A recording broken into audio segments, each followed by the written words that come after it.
Hello, welcome to Locked On Sharks, the premier hockey podcast of your favorite team in the Bay Area. On today's episode, we're going to talk about the Jaycob Megna trade, talk about which players need a big second half of the season, and check in on some of my bold predictions and see how those are going from before the season started. So all that and more on today's episode of Locked On Sharks. You're Locked On Sharks, your daily podcast on the San Jose Sharks. Part of the Locked On Podcast Network, your team every day.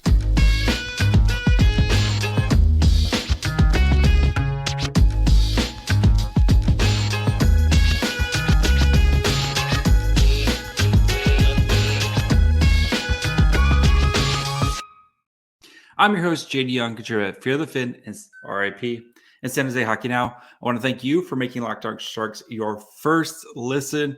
We're free and available wherever you get podcasts. And of course, remember, we are your team every day.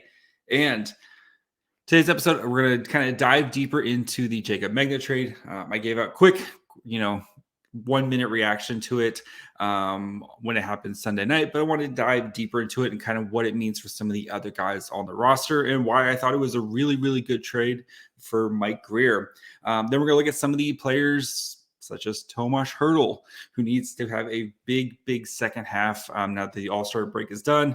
We got less than a month until the trade deadline. I know the season's going to start winding down here, but some of these guys could set themselves up or kind of, make their season, you feel a lot better about their seasons if they have a big second half. And then finally, I'm going to check in on some of my preseason bold predictions to see how those are going.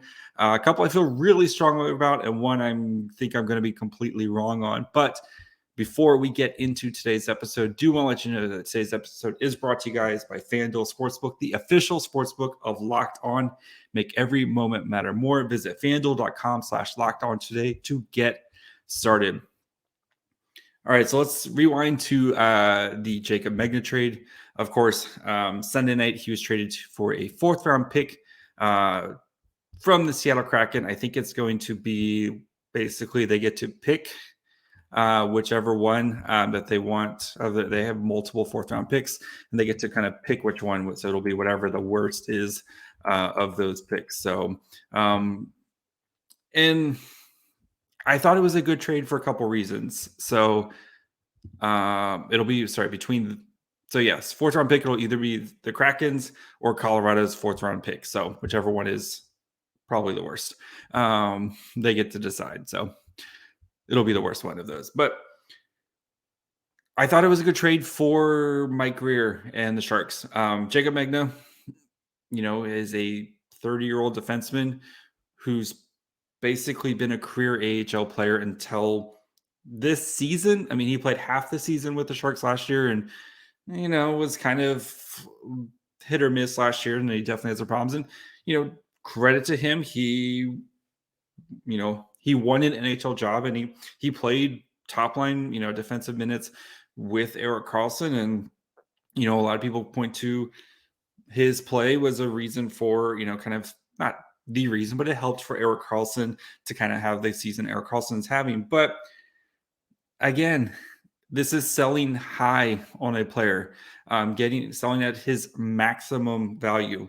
Do we expect Jaycob Megna to continue to play at this rate or get better? Maybe. Most likely not, right? You got an asset for a player that you didn't draft. You basically signed a couple of years ago off the street and you turned him into an asset, a fourth round pick. And I've already heard they should have got more. Like Matt Nieto got a fifth round, or Andrew Cogliano last year got a fifth round pick. We were talking about Matt Nieto getting like a fifth round pick. Getting a fourth round pick from Jaycob Megna, you take that every day. Again, Jaycob Megna seems like a great guy. Awesome in the locker room. We know the Karlssons and the Megnas were really close, and that part of the business sucks. Like seeing guys like that leave the organization. But again, this is 2 years in a row now where you've taken guy assets that you kind of drafted and developed, and you've gotten things back from them, right? Going into last year, Jake Middleton, right? Jake Middleton could have, 2 years ago, for most people, Jake Middleton could have walked into your living room and you wouldn't know who Jake Middleton was. You got an asset for him. Is Kaapo Kahkonen turned out the way you wanted to?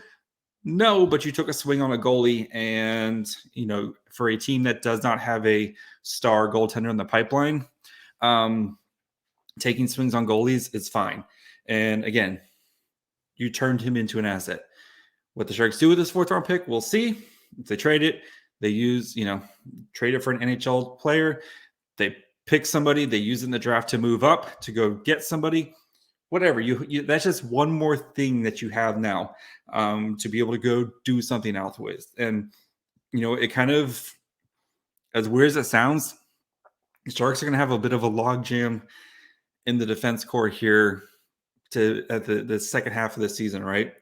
Erik Karlsson, assuming he's not traded. I don't think Erik Karlsson's getting traded. I've said this a million times. There's too many hurdles for Erik Karlsson to be traded in this season. But Erik Karlsson's not going anywhere. Vlasic's not going anywhere. Mario Ferraro's not going anywhere. Okay. Matt Benning's not going anywhere, especially with that 4-year deal. If a team came asking for Matt Benning, I think the Sharks would think long and hard about it. But again, I just assume Matt Benning. Mike Grier made it a priority to go out and sign Matt Benning on the first day of free agency. I don't think Matt Benning is going in. And he's played really, really well this year, especially for what you're paying him. You're not paying him a lot. So, okay. Knizhov is progressing. He's playing in the Barracuda right now. Got officially assigned to the Barracuda. I think once he continues, he's not playing on the second half of back-to-backs. They're kind of easing him back into it, which is what you want. You don't want to rush him. Once he gets more comfortable, I assume he will be back. And hey, guess what? Erik Karlsson and Knizhov played really, really well together. So you have a younger guy that you've also kind of developed a lot of time waiting for him to get back from an injury. All right, he's going to be coming back. You want to play Nick Cicek some more? Another guy that you've been developing, you got for free that you've been developing. Want to give him some more run, especially what's turning out to be a lost season. You hope Radim Šimić is back from his injuries or concussions soon. So going to be a little bit of a logjam here. And again, I know Middleton's been playing well for the Sharks. He's done a good job in the role that he's asked. But again, you turn nothing into something. So I think it's a great trade for the Sharks. Again, getting a 4th round pick for, Jaycob Megna, who, again, is basically, until this year, has been a career AHL player. I think that's a great trade for the Sharks. And again, that's just more ammo for you to do something else with later. If you want to use it to draft, if you want to use that pick to trade up, maybe there's a guy falling in the 2nd or 3rd round that you really, really like. You don't have a 3rd round pick, you can use that. Or you have a late 3rd round pick. Maybe you package that 3rd round pick and that 4th round pick. You can move up to the top of the 3rd round to go get somebody who's maybe falling a little bit, or you never know, right? So good. I think it's a good idea. I liked it. I wouldn't be surprised if we continue to see these transactions happening. Nick Bonino's, your James Reimers. Again, if somebody asks for Nico Sturm, nobody should really be off the table right now if the way things are progressing. And I think the way things are going, I'm leaning more and more into the Timo Meier is going to get traded before the trade deadline. Just my gut feeling right now. Might change here tomorrow. Who knows? But as of right now, I think Timo Meier gets traded. So before we look at which players need to have a big second half, do want to let you know about our friends over at FanDuel. If you guys don't know, this weekend it's the Super Bowl, one of the best weekends and also the saddest. I always get really sad on Super Bowl because it's just like the end of the NFL season. But you want to, put down some money on the Super Bowl, having a Super Bowl party. FanDuel is the only thing you need. They're America's #1 sports book. We're excited about our new sports betting partner for Locked On because they're the #1 sports book in America, FanDuel. If you're new to FanDuel, that's even better. They have so many great features that make betting on sports fun and easy. Download FanDuel now so you can bet Super Bowl 57 with a no-sweat first bet. You'll get up to $3,000 back in bonus bets if your first bet doesn't win. FanDuel lets you bet on everything from the money line to point spreads to who will score a touchdown. If you're a Chiefs fan, Travis Kelce touchdown feels right. If you think the Chiefs are going to win, I assume Travis Kelce is going to score a touchdown. So FanDuel Sportsbook app is safe and secure and super easy to use. Best of all, you get your paid your winnings instantly. So join FanDuel today at FanDuel.com/lockedon to claim your no sweat first bet for Super Bowl 57. That's FanDuel.com/lockedon. Make every moment more with FanDuel, the official sportsbook partner of the NFL. All right, so players who I think need to have a big second half, and I think we have to start with Tomas Hertl, who's been very quiet, especially I'd say since about this last kind of month, especially since his suspension. He came back, he had a pretty big game after his suspension, but he's been very quiet since then. And I think it would be very nice for Tomas Hertl. No, it's important for Tomas Hertl to kind of have a strong second half, right? And Timo Meier and Erik Karlsson have been the story of the Sharks, right? Both those guys have been available for trades, some more than others. But the one guy who's Mike Grier went out of his way to say is not available, and that's Tomas Hertl. And he's having himself a pretty solid season, right? He has 43 points in 49 games, so he's just below that point per game mark. He's got 14 goals, 29 assists. The goal's probably not where maybe you kind of be a little bit closer to 20 now. Assisting a lot on those Timo Meier goals. He's been doing his job there, but been a little quiet recently. And I kind of want to look more, mainly since that Christmas time, right? And I think him having a kind of big second half to kind of put some, kind of rest. There's we just gave him this big contract and now he's, not the guy that we signed. And again, I don't think Hertl's ever going to be like a 90-point player, but, he should be flirting around with a point per game pace, for the next couple of years. I know the Sharks are bad, et cetera, et cetera. We know that, but Tomas Hertl's still really good. And again, it's just a little worrisome with how he has played the last couple of games. And I know points aren't everything, et cetera, et cetera. We know, but that's he is paid second most on the team to score points, right? So you would like to see him continue to score more points. So since the new year, Tomas Hertl sets 1, 2, 3, 4, 5, 6, 7, 8, 9, 10, 11, 12, 13. So since January 1st, Tomas Hertl has one goal. I know streaky, scoring a streaky, et cetera, et cetera. He had two goals literally the last, the day before type of situations. But still, kind of end of the year, he had two goals. But Hertl, he hasn't scored a goal since since January 11th.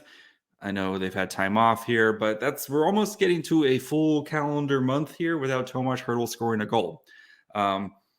He's had, a couple assists during that time as well. The assist numbers are pretty solid. 1, 2, 3, 4, 5, 6, 7 assists in those games. So, but still, you would like to see Tomas. I think Tomas Hertl needs to shoot the puck a little bit more. I know Timo Meier dominates. When you play online with Timo Meier, he's going to dominate that. But I think Hertl needs to be a little bit more selfish sometimes and shoot the puck some more. And I think he could benefit from having a very strong second half of the season. That way, going into next year, you don't have any questions about your 1C. We know Hertl's going to be the 1C for the next few years. Just feel better about kind of where Tomas Hertl is at. I'm not worried. I'm just, again, would like to see a little bit more goal production. If he's at 14 right now and he kind of ends the season, we got about 30 games left. If he's around the 25, getting maybe closing towards 30, you're going to feel a lot better about it. than if he's maybe pushing 20 goals. And again, I know goals aren't everything, but if Timo Meier is going to be leaving here soon, somebody's going to have to pick up the scoring pace, and Tomas Hertl is going to have to be that guy. So another guy who has a big opportunity to kind of give himself a job going into next year, and that's Noah Gregor, right? Noah Gregor go Burr. We know Noah Gregor go Burr. Noah Gregor, for some reason, I don't know what it is, the shooting yips or something. I thought he was going to have a much bigger season this year. I thought last year was an anomaly with the shooting stats, right? There's no way Noah Gregor could shoot 6%, less than 6% for a season. And right, there's no way he could do that again. Yeah, he's doing it again. So he's 5.1% last year, 6% this year so far this season. But with guys like Matt Nieto gone, you assume Nick Bonino is probably going to be gone. If whoever else of these wingers gets kind of traded or whatever, this is a big opportunity for Matt Nieto, or for Noah Gregor to kind of take that Matt Nieto role, right, of being a guy who's going to be good in his own end. He's going to provide you speed and score occasionally. And I think Noah Gregor could, kind of earn himself another contract going into next offseason. I think him having a big second half, he is an RFA. So if the Sharks own his rights, et cetera, et cetera. But again, if Noah Gregor's not filling a role, are you just going to sign him to just have him around because you've kind of waited this long and waiting for him to eventually kind of pop? Or are you going to move on because you got a bunch of guys in the AHL who are going to be starting to take his, job soon? Or you can just go find another guy who does the job better than him at probably the same price. So again, I don't expect Noah Gregor to break the bank next year, but if you can find a vetman forward to basically do the same job Noah Gregor is doing, and you know exactly what you're getting, and maybe it provides a little bit more scoring pop. So Noah Gregor, I think I want to see if he can earn a steady job on the PK, right? Be one of those reliable penalty killers, kind of carve out his role in the third line. I thought last year, at the end of the season, I know small 8-game sample size with Bordelot, et cetera, but carve out your role on a third line and score. Like, dude, you got to hit the net at some point.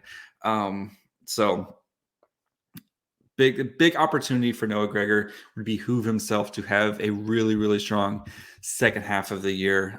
Just because, again, you are going to be probably fighting for your job this summer. So, and then, I think another guy who needs a big second half, and that's Kaapo Kahkonen, right? The Sharks traded for him. They traded Jake Middleton for last offseason for him, or last trade deadline. Signed him to a 2-year deal. I know it's not the most amount of money, but, you vested him for the next 2 years. And he's been a disappointment to start this season. And I think everybody knows that. He knows that he has not played up to his standards. Not the guy that we saw at the end of last year. And again, him having a really strong second half, especially when things are going to be falling apart in front of him in the terms of players who are, your NHL caliber players are going to be starting getting pulled out, right? You're going to start seeing more young players and you're going to see more rookie mistakes. So it'd be nice for Kaapo Kahkonen to kind of bail these guys out here once in a while. So, I've harped on Kaapo Kahkonen plenty of times. But again, Kaapo Kahkonen has a second half, nice, strong second half to his season. We know the Sharks are going to be in the market, most likely be in the market for a goaltender this offseason. And if James Reimer gets traded, again, James Reimer is he's not your savior. He's not the answer for you at goaltending.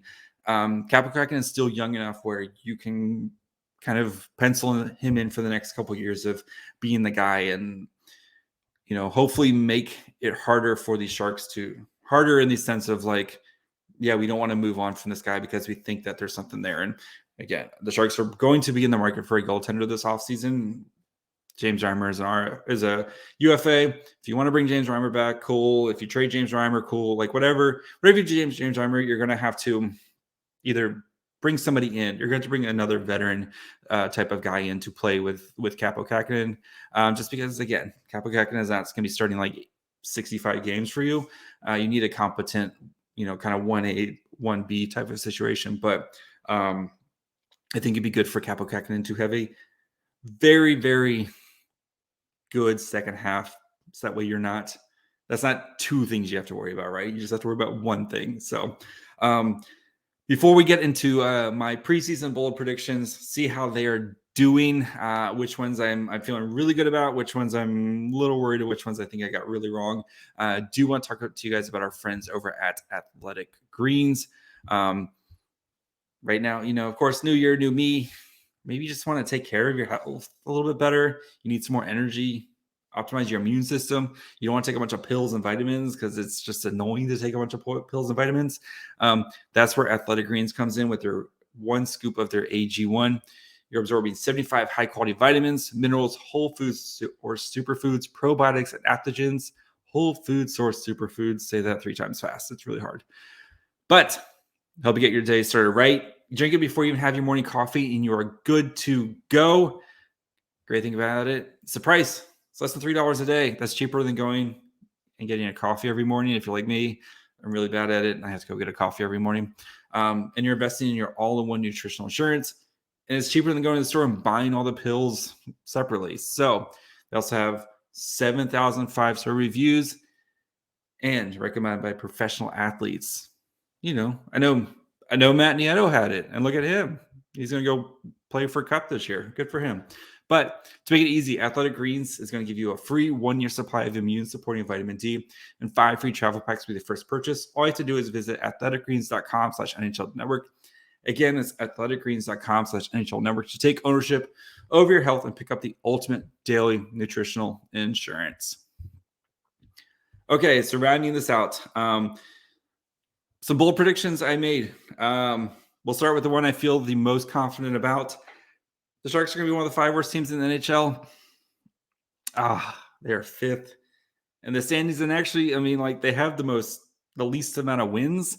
It's all those loser points that they keep getting. But I feel really good about that. I think the Ducks might make a little run here. The Coyotes are always kind of frisky. Like, the Sharks have peace, and if the Sharks trade Timo Meier, this team is going to be bad. So I feel really, really good about my prediction about the Sharks being one of the 5 worst teams in the NHL. I'm gonna go. Yeah, we'll go check right now for that. So ding, 90-point Timo Meier. It's gonna be close. It's gonna be close. He's under a point per game right now at this part of the season. Not on pace, but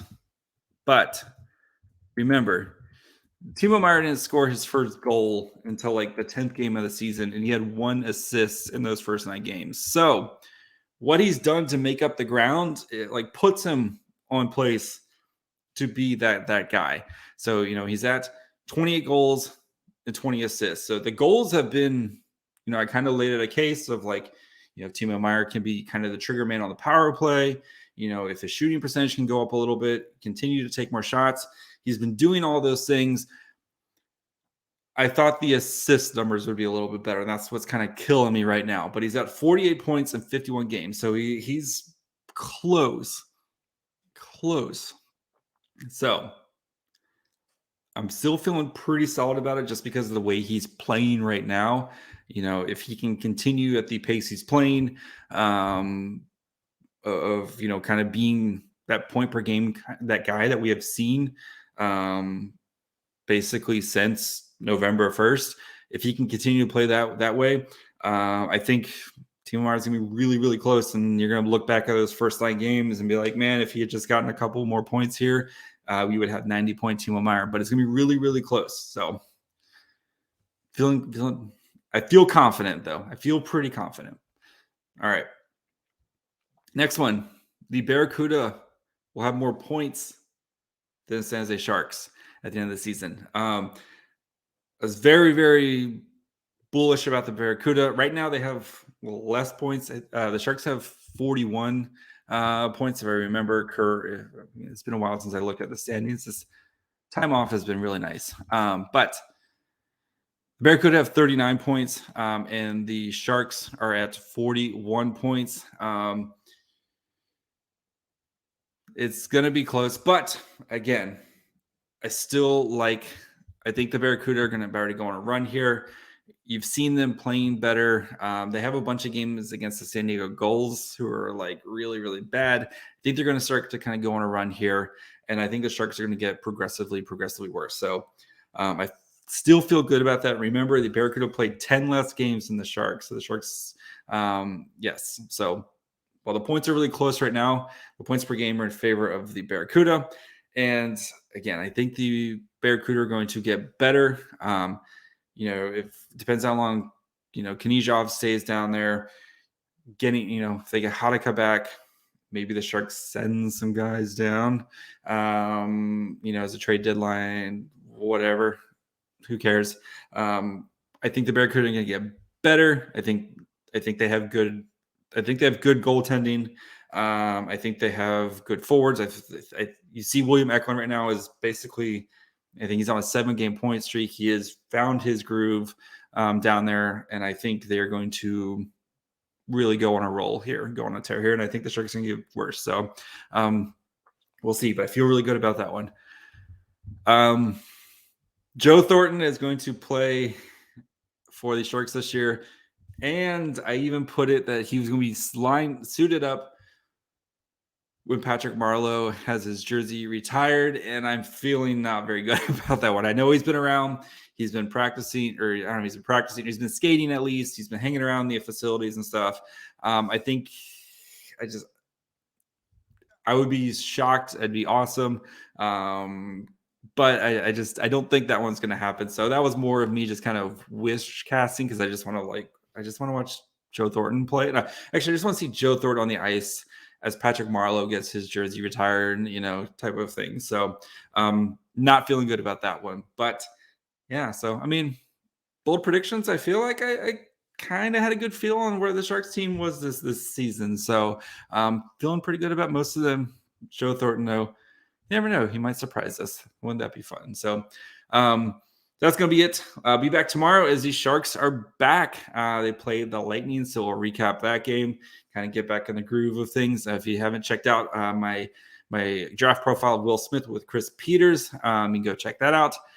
If you want to go see why Devils fans are very mad at Kyle and I, go check out Friday's episode, because we dared to say that the Sharks should ask for Luke Hughes in a trade. They're not going to get Luke Hughes, but if you don't ask for him, you never know, this type of thing. But yeah, so Devils fans, salute to you guys. You guys love your team. So until tomorrow. So make sure, I'll be back tomorrow. Make sure you follow me on Twitter at myfryhole. You can follow the show on Twitter, Facebook, and Instagram at Locked On Sharks. You can listen wherever you get podcasts, Apple, Spotify, Amazon Music. You can watch on YouTube. And until tomorrow, bye, friends.